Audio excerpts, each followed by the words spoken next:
Moira Prates is a final year electrical engineering student at the Federal University of Bahia in Salvador, Brazil. She is currently working in the Research and Development Department of Neo Energia.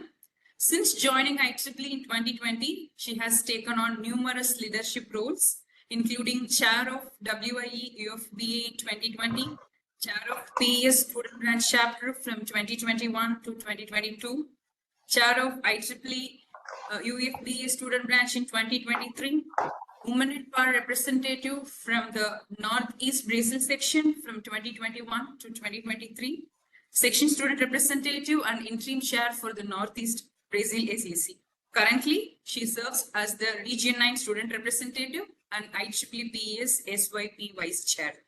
Her contributions have been recognized through several prestigious awards, including the IEEE PES Outstanding Chapter Volunteer Award, IEEE Brazil Council Outstanding Student Member Award, and globally, the IEEE WIE Inspiring Student Member of the Year in 2022.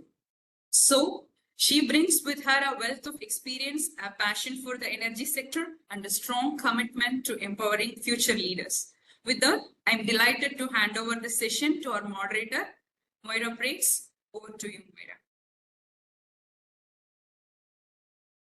Hi, everyone. It's a pleasure to be here. I would like to thank you, IEEE PES SYP Region 10, to invite me for host this session. And, well, we are here today with some amazing panelists.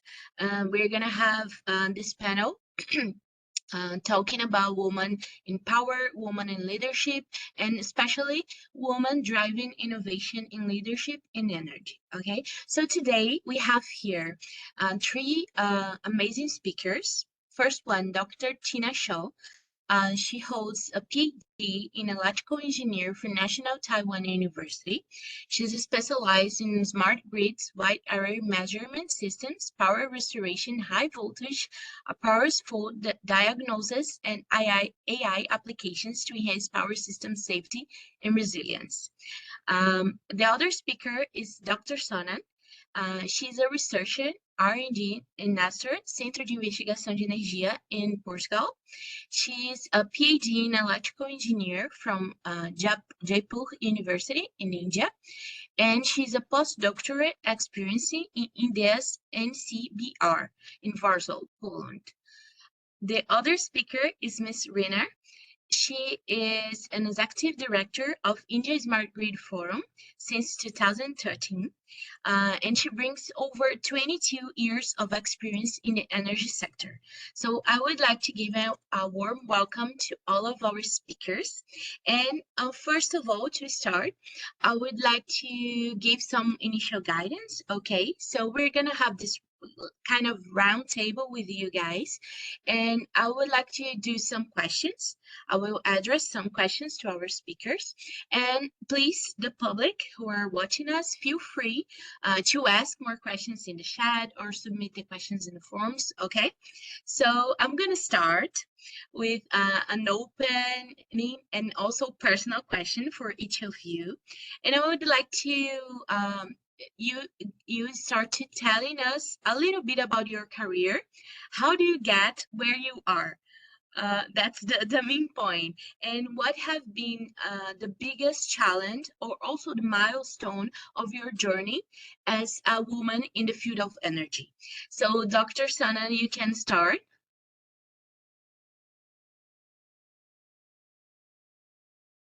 I think she's having some problem with the microphone. So Dr. Tina, if you would like to start answering the first question. Hello, everyone. Thank you for the moderator's introduction and also the host organizing this meaningful event. Okay, I would like to talk a little bit about my career path.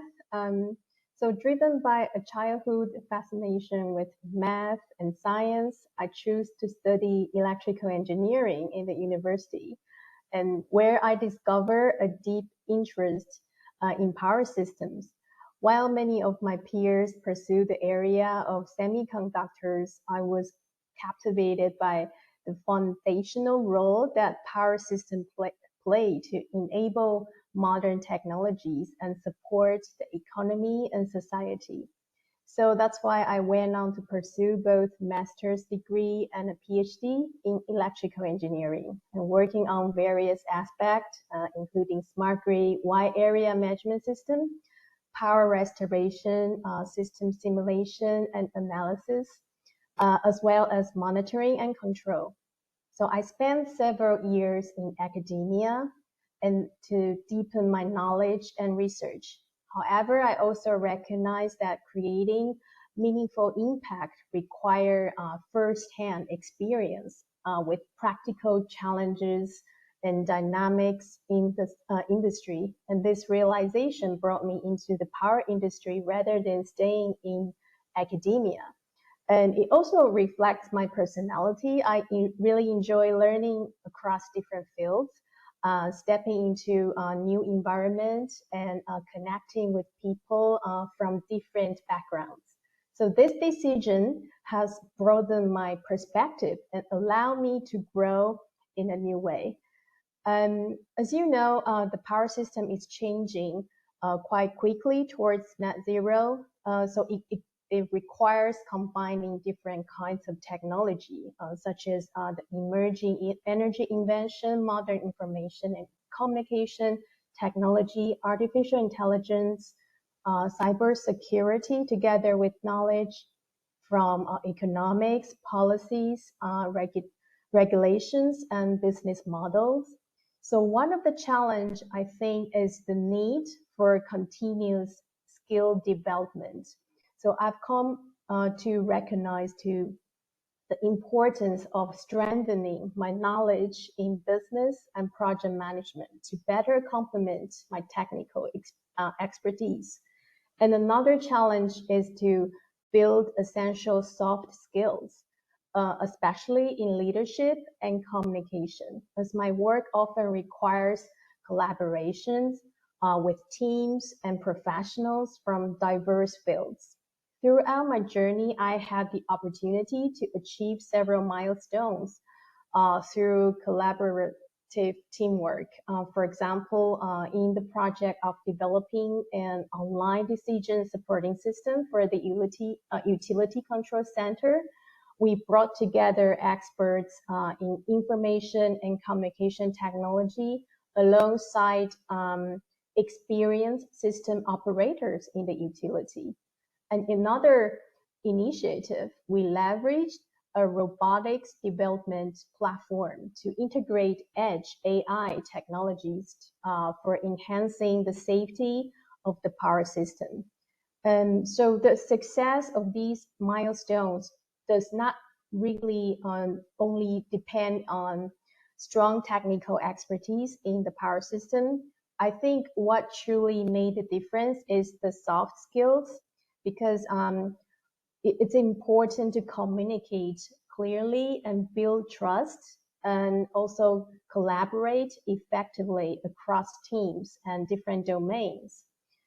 The power system is evolving very fast, and in my view, I think enhancing soft skills is essential to sustain success in this dynamic environment. And I really appreciate the power of uniting cross-disciplinary talent and fostering a shared purpose to drive progress. Thank you. That's amazing. I have been noticed that all the successful engineers, they had a strong connection between the technical part, the technical skills, and also the soft skills. So it's very important to not build only one strong skill, but to mix everything to be a leader, right? Yes, absolutely. Yes. Okay, thanks. Miss Rina, do you like to talk a little bit about your career path and your milestones also? Thank you, Moira, for the warm welcome. And I would like to say that it's truly a pleasure and an honor to be part of this incredible panel with such inspiring women from around the world, which I'm looking forward to hear more from. My journey, professional journey spans over 22 years in the energy sector, and it's been one continuous learning, transformation, and deep purpose. And I come from a background of in IT, public relations, strategic communications. But very early in my career, I found myself gravitating towards the energy and infrastructure sectors, and the complexity and the societal impact of the energy system fascinated me. And I knew that this was where I wanted to make a difference. When I started working on various energy projects. And since 2013, I've had the privilege of serving with India Smart Grid Forum. It's as an executive director, and it's a forum established as a PPP initiative of Government of India, and now we are a think tank of global repute, working together with the energy utilities. Also technology providers, research institutions, and policymakers, together to accelerate all the innovation that we see is coming towards in the energy sector, towards bringing all the transformation and transition to net zero that we are looking forward to.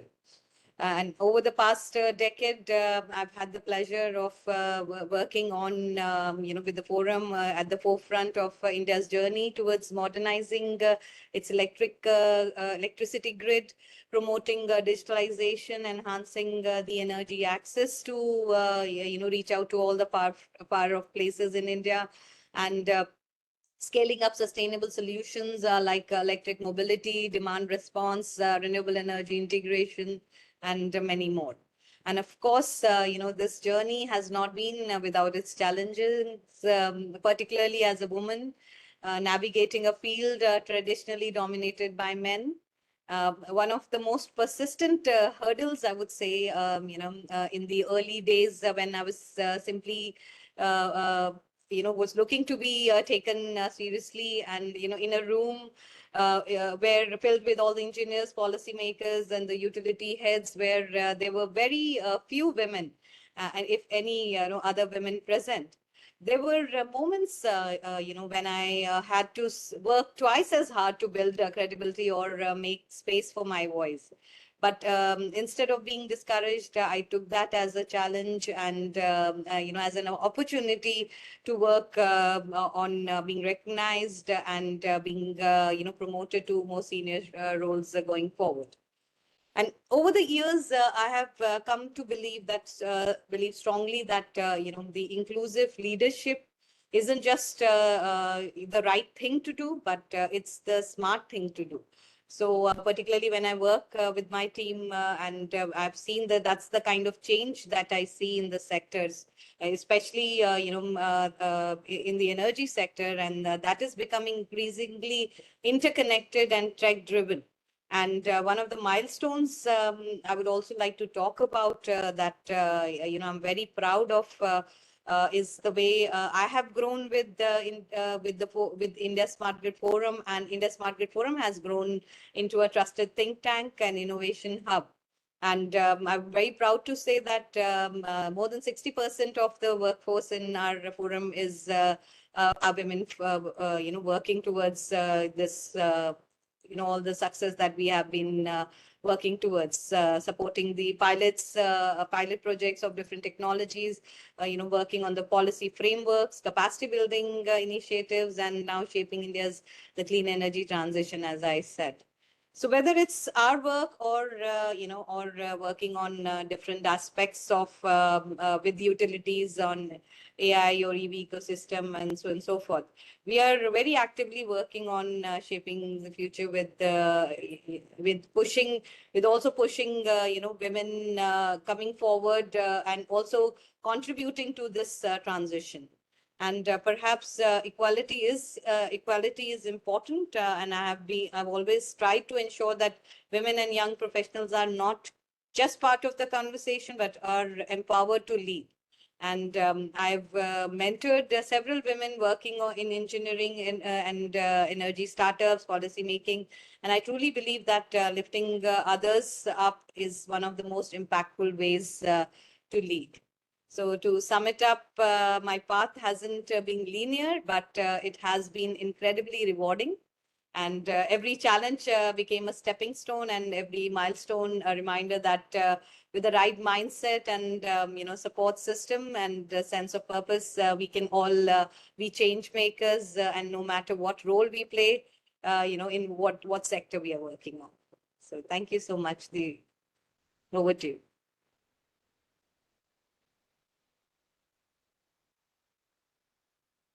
Thank you, Dr. Rina. Yeah, that's it's amazing. Like you can be a role model for a lot of women that are starting in the field. So that's what we need.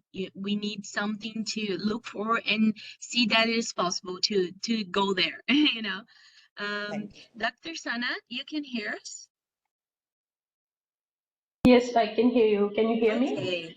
Yeah, Thank you. perfect. So I'm gonna repeat the first question that we made. That is, can you tell us a little bit about your career and also a little bit about your biggest challenge as a woman in the field and some milestones from your career as well? Okay, thank you very much. A pleasure to be here. Really, I'm very honored presenting myself, my journey here with you all. Yeah, so talking about my journey in the energy field. So it's what I think about my journey is really, it's a bumpy ride. It's a roller coaster from the starting, because I never want to become truly, like I never want to become an electrical engineer. I want to become a software engineer. And before I start studying the bachelor's in electrical engineering in the university, I was very much interested in the softwares, learned various languages, and developed these kind of skills. But yeah, the journey, like the destiny took me there, and I took the electrical engineering, and then I start learning like transformers, machines, everything. And I was thinking like, what is that? What is this? So yeah, but what I thought, like I realized that there is still a need for software skills, like soft computing skills, various things.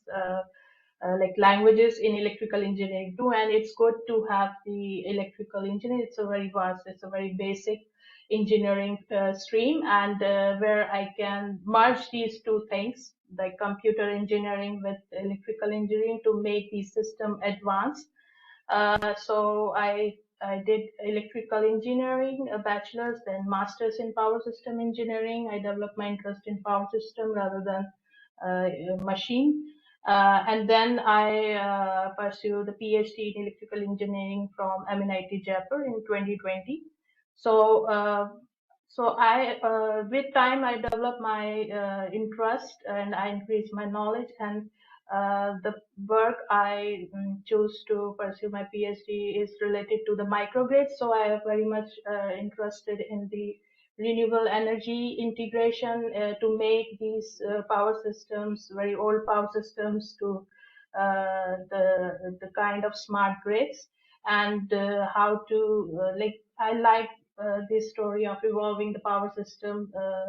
The power systems are evolving from the boring power systems to the smart grid, and also concerning about these environmental things, to integrate to realize the necessity of integrating the renewable energy into it. So basically, my research interest now is the energy transition of power grids with the intersection of AI. So yeah, so right now from India, again, I am saying that my journey is roller coaster. I never want to become a assistant professor, or never want to go with the academics. But destiny again put me in the academics. I like to work with in the background, but then I need to face several people on the stage, and then I took it as a challenge, and then I work on that. And so I was working as assistant professor in India for in various reputed institutes for 4 or 5 years. Then I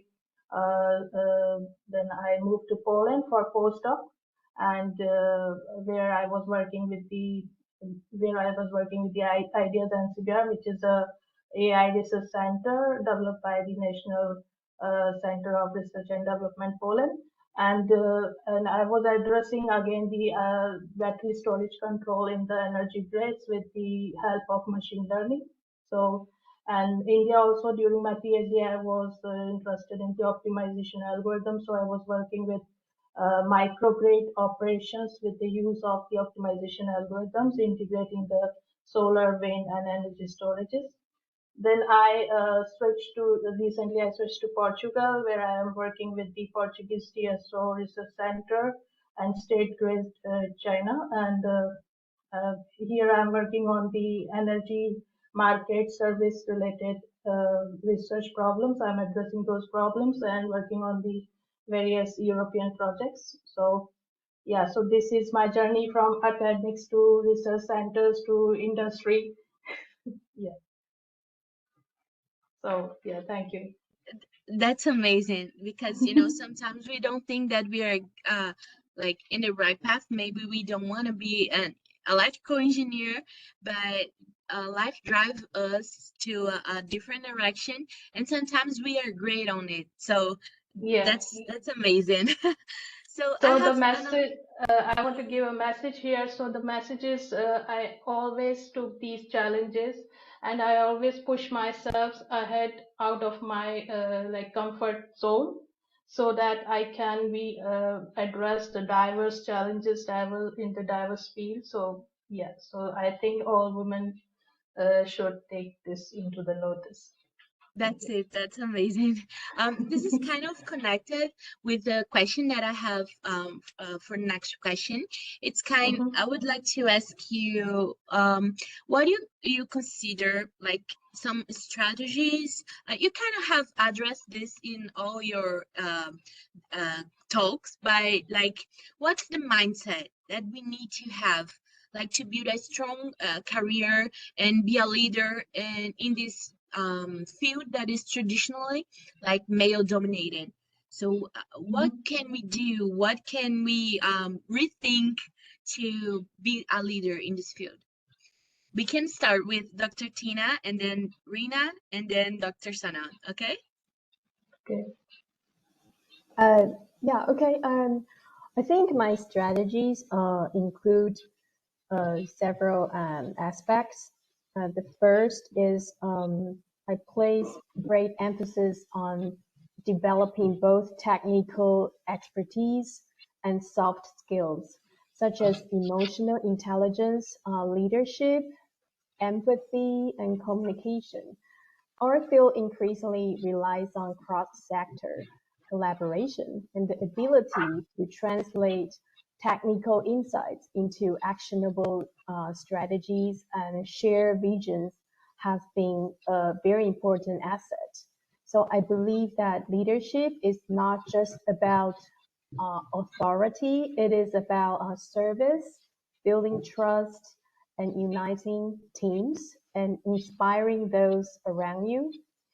And the second point is I'm committed to continuous learning, which includes acquiring cross-disciplinary knowledge relevant to work, gaining hands-on expertise with real-world issues and practical environments, and also leveraging modern digital tools to enhance communication and streamline workflows.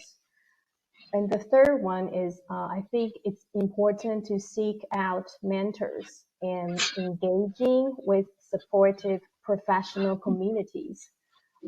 It is a very impactful strategy for both professional and personal growth because mentors can offer not only the guidance, but also could help open doors to new perspectives and opportunities.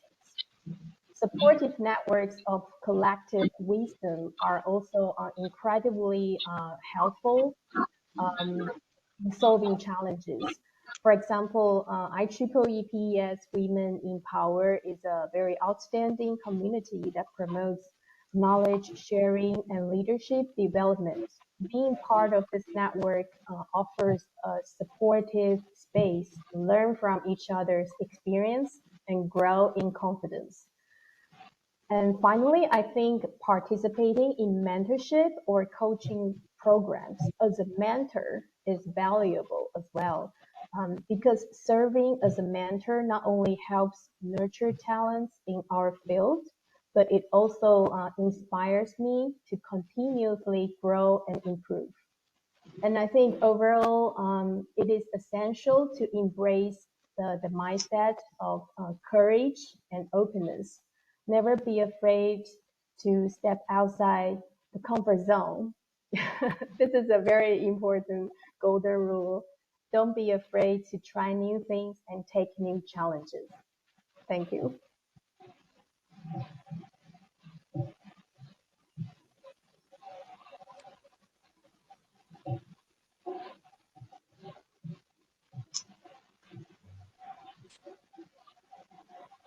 Moira, You should can I go, be the Rita. next? Yeah, Yeah. yeah. No, it's a very good question, and what I would like to add, I think a lot of things have already been covered by Tina, and but I would like to add from my experiences is that the three qualities that have really supported my journey is, are one, resilience, two, the ability to build meaningful relationships. There's a lot you can learn, and those relationships really work very well in your journey when you're working towards moving up the ladder. And thirdly, a strong focus on continuous learning is something. And there is no dearth of knowledge. There is so much to learn, and a lot of times I also feel that I start working towards my knowledge enhancement about one particular topic, and there is a lot happening in another. So there's so much to learn, and I think with growing in your work field, you should work towards continuously learning and enhancing your knowledge and skills, to be the be stronger in your career, and be irreplaceable in terms of where you're aiming for. And I understood early, on that effective, as a leader also, I understood that early, that effective leadership is not about knowing everything and doing everything by yourself. It's about active listening, staying open-minded, and empowering others to share and grow. And so, a lot of times you see that, you feel that you are at a position where there's not much that you can learn from your peers. But there is a lot of learning, even if somebody who's just joined our team straight from a campus recruit. I'm still learning so much from them. So and I'm also working towards empowering them, to push them to get out of their comfort zone and come out and work and think out of the box. So that is something I would like to suggest, that all the young professionals should really work towards that. And particularly talking about working in energy, in a field like power and energy, and which is transforming, there's a lot of transition that you see. I found that being adaptable and open to the new innovations is as important as technical know-how of the topic.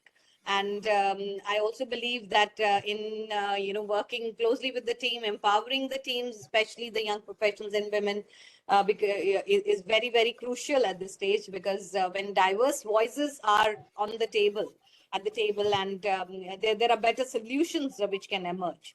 So I think that is a key to success of any new thing that you're working on.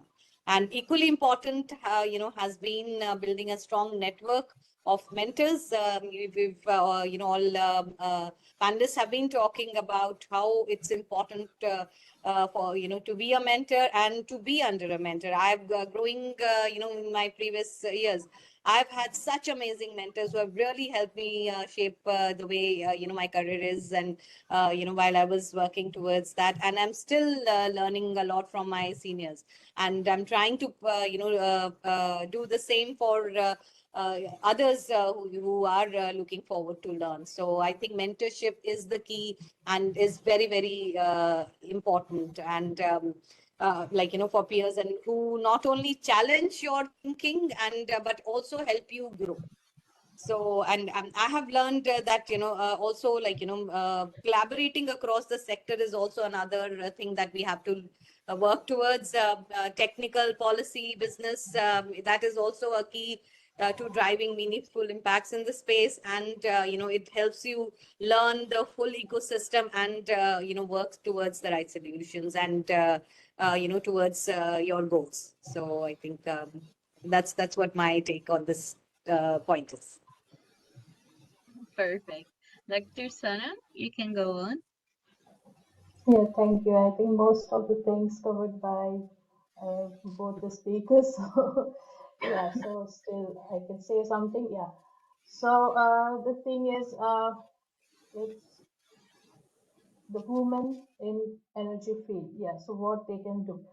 Okay. So the energy field is today, with the energy transition, is not only about the electrical things or energy things. It is like several other sectors are also merging with this field, like digitalization, the artificial intelligence. The transportation sector is also going to be electrified and it's in process. So yeah, we need to gather the knowledge from all these areas. We actually want to indulge in the field, and we want to develop a multidisciplinary approach to go with our problems in the field. Yeah, so the one thing is, as AI is evolving very fast, what I noticed, we need to develop the critical thinking skills so that we can bring some value in the problem that we are addressing or the projects we are addressing. And yeah, and personally, that one should stand with the resilience and with the continuous learning in the field to get updated, and don't give up. Like, be patient. Sometimes things work very fast, sometimes it is not working that in the way that we want. So don't give up. Just go on, just try to bring some value in your work, be innovative. Yeah, so that's the thing I want to suggest. Thank you. Amazing. And one thing that I could get from all of the essential things in your talk is like mentorship. It's truly necessary. We do have some mentorship opportunities in PES and also in IEEE itself on Collaboratech and other places that IEEE gave us mentorship. So that's an amazing point for our students and all our young professionals. We also need to get out from the comfort zone. That's one big thing that we have to deal with. And well, for the next question, I would like you to think as you are a student, like back then in your graduation time, what do you think that IEEE PES and IEEE PES Women in Power could offer to you that time? Like, are the initiatives, the activities that could help you, like to drive not only innovation but also drive a better environment to women in STEM, like in the science, technology, engineer, and math fields. What do you think the past chapters and women in power committees can do to help the women to become leaders, to become innovators, and also, well, to pursue their dreams in the electrical field?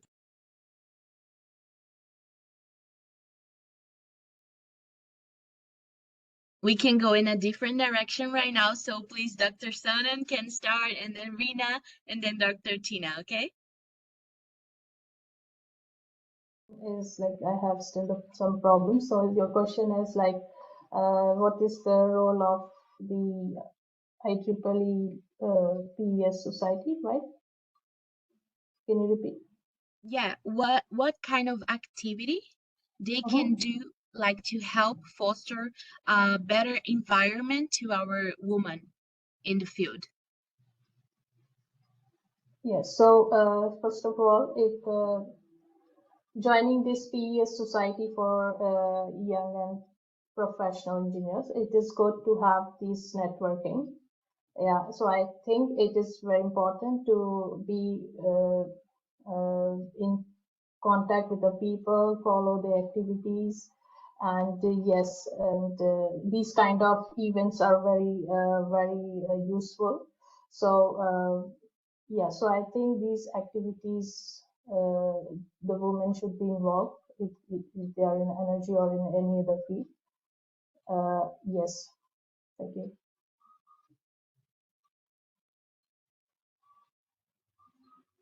Reena, you can go on.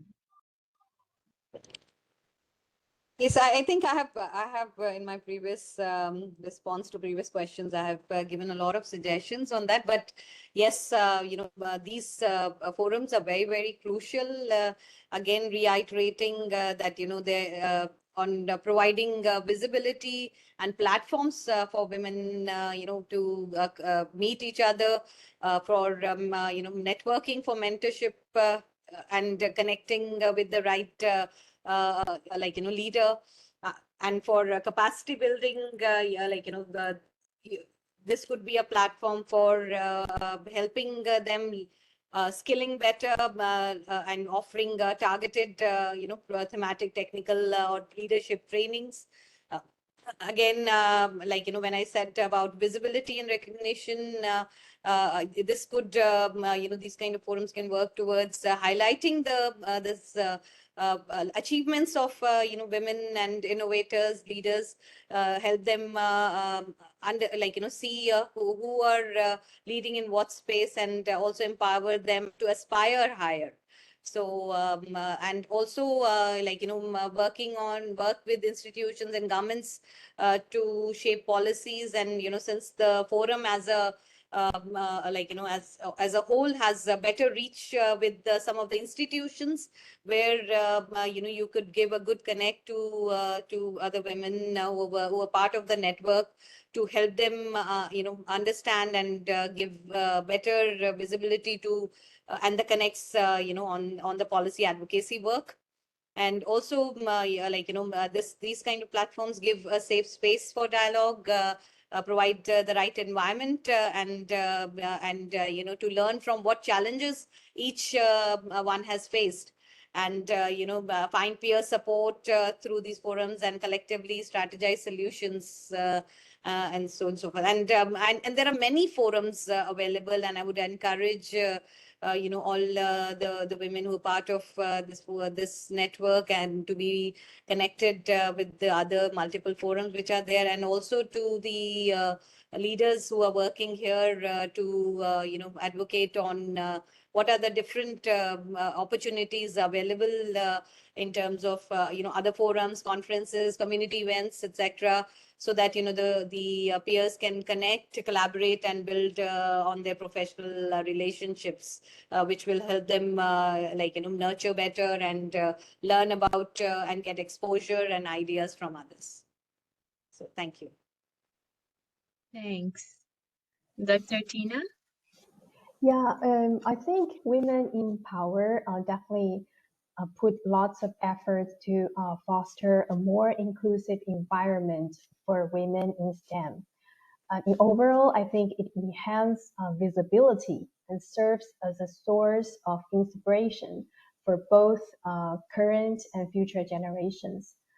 Women in Power promotes inclusive practices across conferences, events, and awards, while also recognizing outstanding leaders and role models.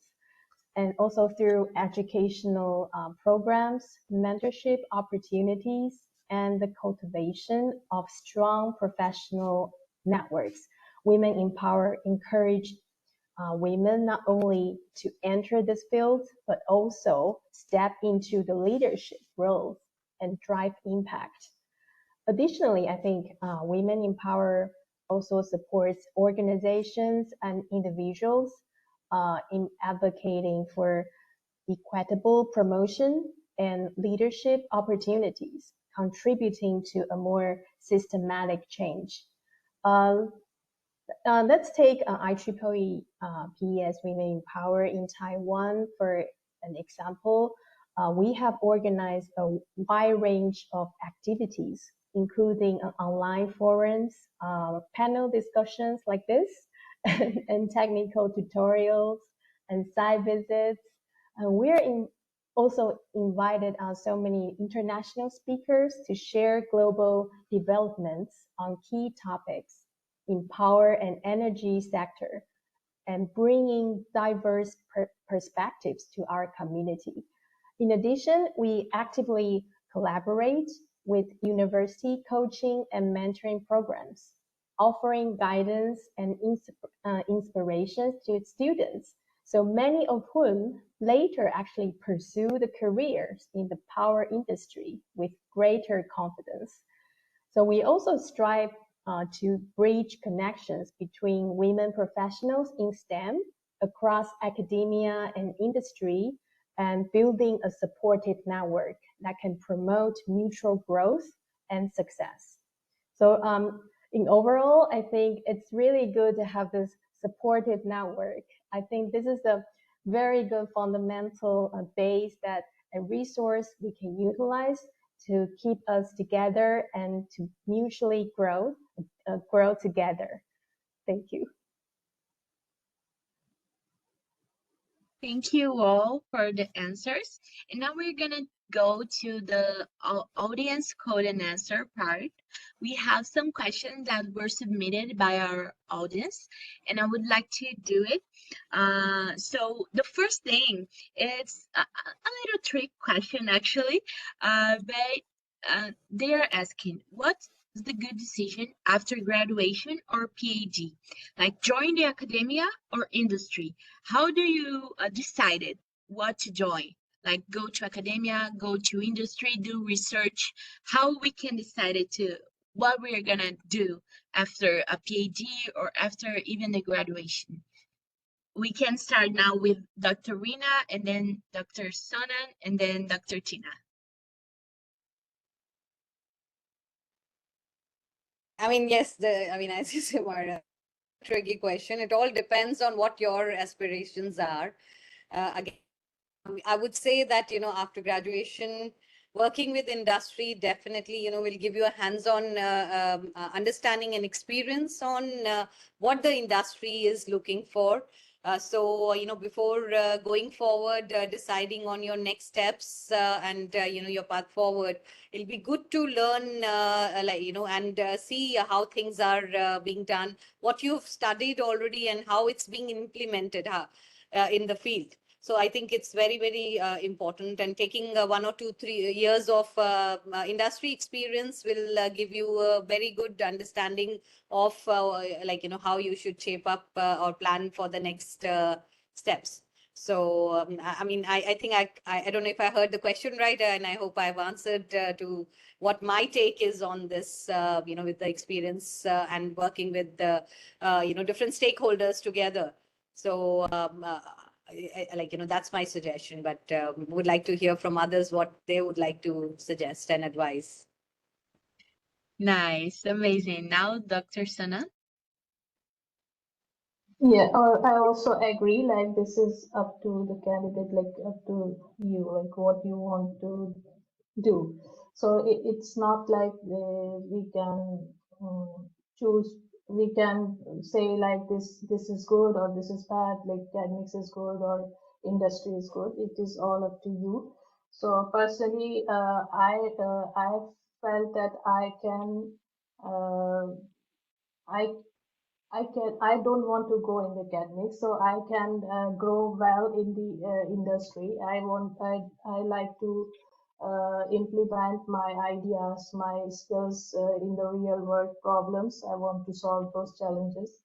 And if somebody likes to like the research is two types. Like academic research is very much different from the industrial research.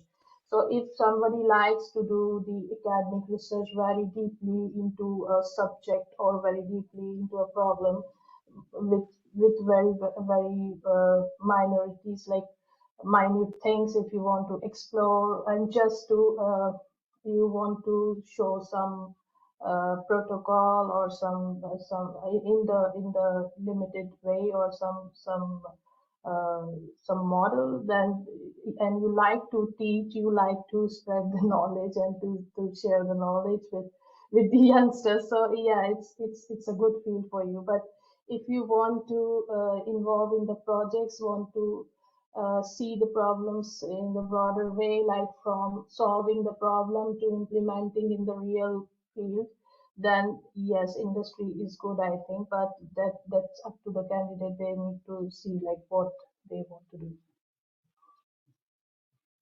Okay. Okay.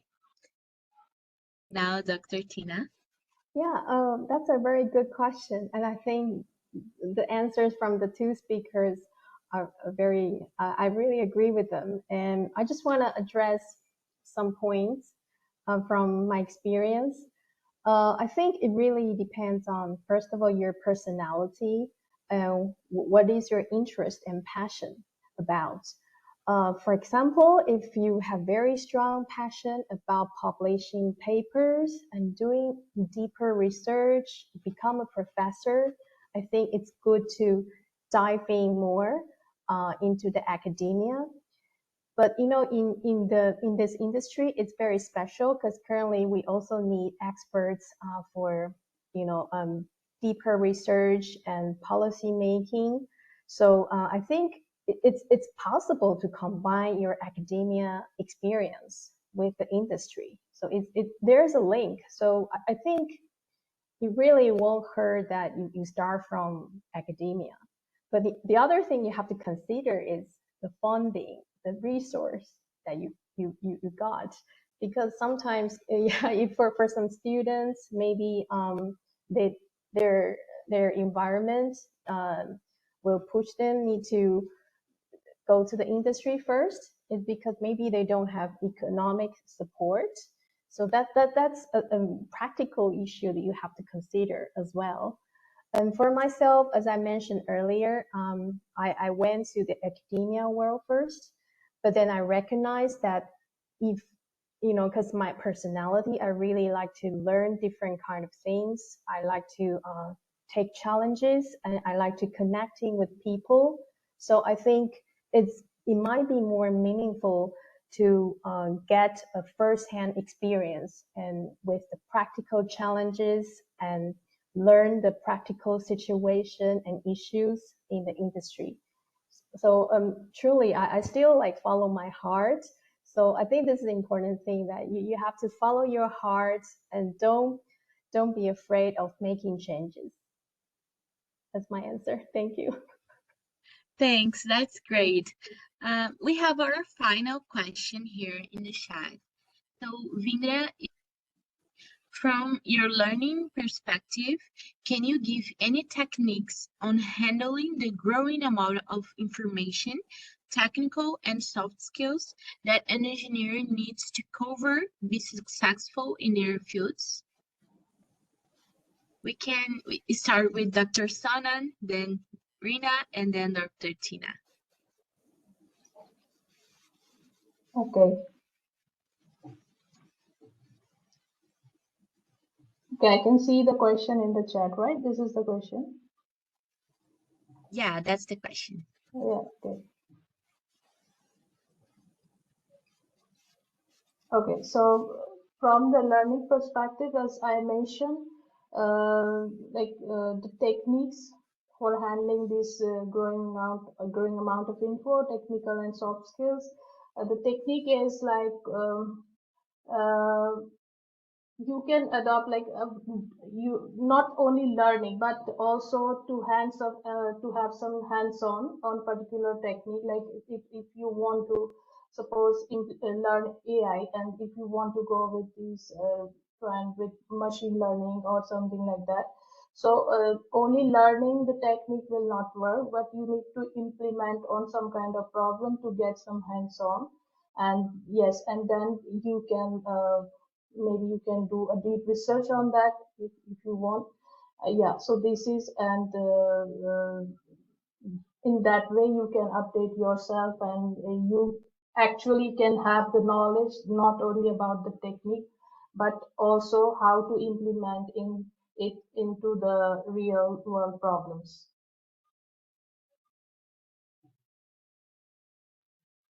That's true. Dr. Rina now.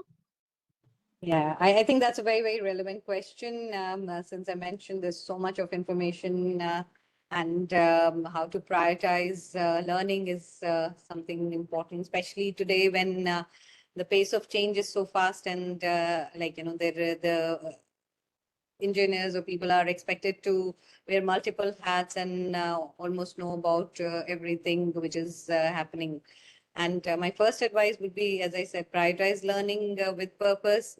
You don't need to know everything at once, but you need to be clear on why and why you are learning something and how it fits into your broader goals. You need to curate sources, choose a few trusted platforms, the journals, specific journals, some entities like IEEE, the resources to stay updated. ISJF also has an excellent portal which we update on a daily basis with the updates. You can just subscribe to the bulletin also. So there are multiple places, you just have to subscribe to newsletters or follow the curated contents. I think one of my go-to places is LinkedIn. There's so much information I follow, the experts and technology trends, and it really gives me a lot of information and quite relevant to the subjects I'm looking forward to pursue and learn from. And peer learning is also something has really helped me diversify and demystify my concepts together. And also project-based learning to try to apply what you learn in real simulated projects, whether it's building a dashboard, analyzing the data, or contributing to a project. Hands-on experience always sticks better than theory. And talking about the soft skills that needs practice too. So communication, time management, and stakeholder engagement aren't just the buzzwords. They really make a lot of difference in your ability to lead and seek feedback. So take up leadership roles in student groups or volunteer at events, take part in debates and discussions. And whenever you are at a forum and you meet somebody with a lot of information and something you are looking forward to of your interest, you should just reach out to them and try to ask as many questions and have a good conversation. That will really, really help you with your soft skills. Yeah. Thank you. Yeah, I totally agree with Rina. I think project management skill is very important. So my approach is to focus on improving my time management and project management skills.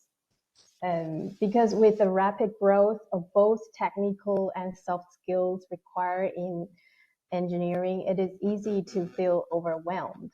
And so by managing time effectively and treating personal learning like a project with very clear goals, milestones, and set up the right kind of priorities, it can help you to stay organized and make consistent progress. So here are some tips. I think first, you can break down complex topics into some manageable tasks. And then you can allocate focused time blocks for learning. And you can track your progress and adjust your plan as needed. The last thing is, I think it's important to keep work and life or learning and life balance, because you want to stay mentally healthy, and it will help you to be, continue working and be persistent. So it's really important to get a balanced life. That's my suggestion. Yeah, that's true. I think we need to talk a little bit more about mental health and life balance, because sometimes we are so focused on our academia stuff or in our work, and we don't get time for ourselves, and we need to do it, right?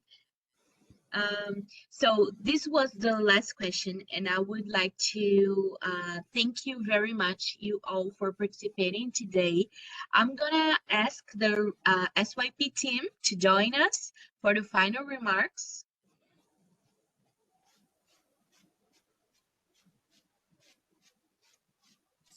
Thank you, Maura. Invisible. Thanks. Am I Yeah, audible? we can hear you. Yeah. Okay. Thank you so much. Thank you so much to all panelists, all participants, and our team members for having on this session. I'm truly grateful to all of you. Initially, we decided to have this session on Women's Day, but at that time, WIP team was already having another session, so we decided that having two sessions at the same time won't be that much effective. So we decided to delay it a little bit and make it a little bit different. And I'm truly grateful to see the kind of questions asked by Moira and the kind of thoughtful information delivered by our panelists, the distinguished panelists. This is what was our actual goal, and I hope every participants have enjoyed this session. Personally, I also enjoyed. So I'm again deeply thankful to the all panelists, the WIP team, for connecting us to such an amazing experts, and my team member, our moderator, Ms. Moira, the Shivasan Kari, Fadil, for giving their time on this session, and the distinguished participants for joining this session. I'm truly grateful to all of you. Thank you very much. Thank you so much. Thank you so much for having us. Thank you so much. Thank you.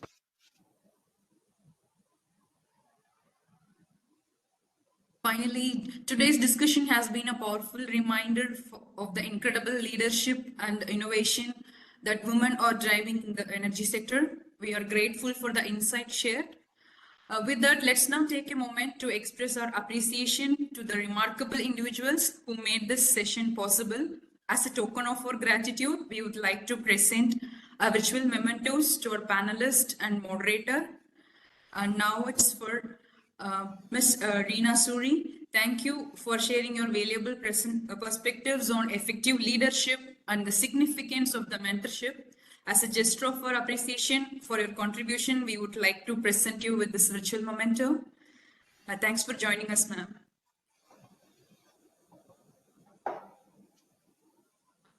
Now, Dr. Tina Chow, that was really wonderful that one should follow their heart. Your global insights and experiences were truly enlightening. We are grateful for your time and expertise. As a token of appreciation, we present you with this virtual memento. Thank you, Dr. Tina.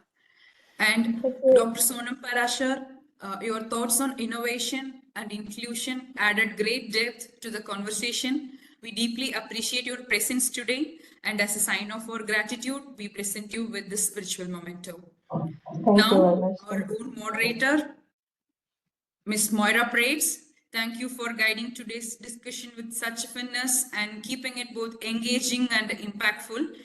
We are greatly value your role, and as a mark of our appreciation, we present you with this virtual memento.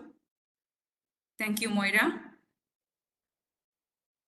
Let's now capture a moment from today's event. Kindly turn on your cameras. I request every participant so we can take a group picture together.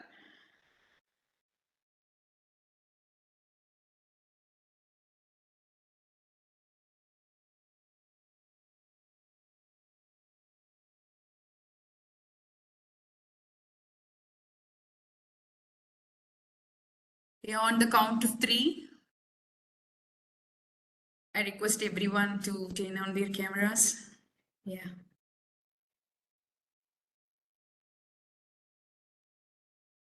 3, 2, and 1.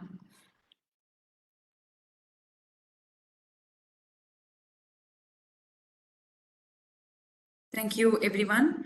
Thank you for joining today's session. We would love to hear your feedback. Please take a moment, participants, to fill out the feedback form linked below. I have posted it in the chat section. Thank you, everyone. Thanks for joining. Thank you. Bye-bye. Thank you. Bye-bye. Thank you. Thank you.